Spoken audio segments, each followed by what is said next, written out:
sahabat Abdullah bin Mas'ud.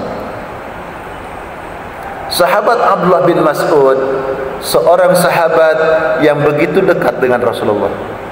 Dia seorang yang cerdas, hafal Quran dan hafal banyak hadis-hadis Rasulullah. Sahabat Abdullah bin Mas'ud adalah sahabat yang terlalu akrab dengan Rasulullah. Sampai-sampai sahabat yang lain mengatakan, jangan-jangan Abdullah bin Mas'ud adalah termasuk keluarga Rasulullah. Tapi sebenarnya tidak, dia bukan bagian dari keluarga Rasulullah. Tapi dia diizinkan oleh Rasulullah, termasuk salah seorang sahabat yang boleh keluar masuk kamar Rasulullah sallallahu alaihi wasallam.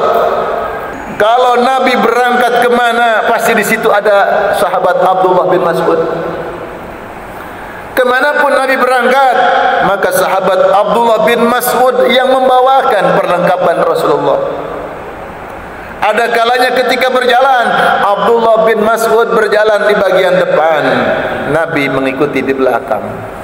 Ada kalanya Rasulullah di bagian depan, Abdullah bin Mas'ud dia di belakang mengikuti Rasulullah. Ada kalanya bersama-sama. Kalau Nabi mau duduk, Abdullah bin Mas'ud yang menyiapkan tempat duduknya. Kalau Rasulullah pengen bersandar, Abdullah bin Mas'ud yang menyediakan bantal tempat sandarannya. Luar biasa. Bahkan tidak jarang Abdullah bin Mas'ud ketika Rasulullah SAW berada di tempat tidurnya, maka Abdullah bin Mas'ud yang menyelimuti Rasulullah SAW. Betapa sangat dekat dan indah. Masya Allah, Abdullah bin Mas'ud seperti itu. Dan Abdullah bin Mas'ud itu yang membawakan makanan untuk Rasulullah. Kalau Nabi berangkat, dia bersama Rasulullah. Ketika Nabi masuk masjid, maka Abdullah bin Mas'ud yang menjaga sandal Rasulullah.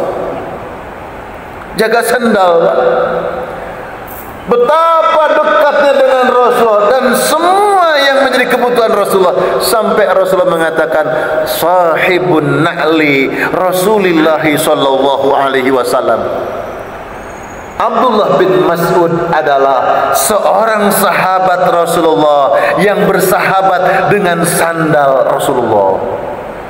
Sandal dari teman, Pak, Masya Allah. Dalam riwayat yang lain, salah seorang sahabatku yang akan masuk surga bersama sandalku, yaitu Abdullah bin Mas'ud. Yang masuk surga itu bukan hanya diri Rasulullah, tapi juga sandal Rasulullah. Masya Allah.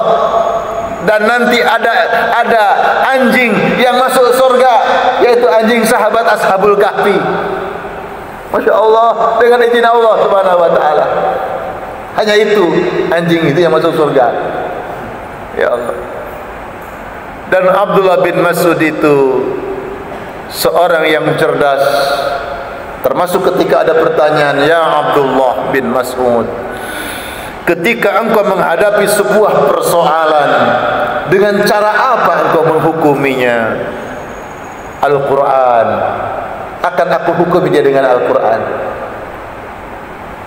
Kemudian kalau engkau tidak mendapatkannya dari Al-Quran, dengan cara apa engkau menghukuminya? Abdullah bin Mas'ud menjawab, wa sunnati Rasulullah, dengan sunnah Rasulullah.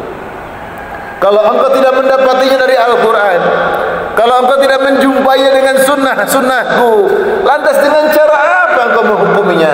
Birra'yi, dengan akal cerdasku, buah pikiran, buah ilmu dari Quran dan sunnah. Dengan cara itulah aku akan memproses atau memutuskan sebuah perkara.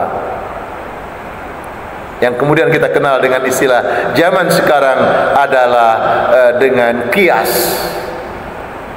Jadi sumber hukum itu Al-Quran, sunnah, ijma', qiyas. Al-Quran jelas wahyu Allah, sunnah jelas juga wahyu Allah kepada Rasulullah, ijma' kesepakatan para ahli-ahli, para ulama-ulama, qiyas bagaimana menyandarkan hukum yang baru kepada ilat-ilat, kepada sisi-sisi hukum yang sebenarnya sudah ada kepada sadar hukum yang sebelumnya.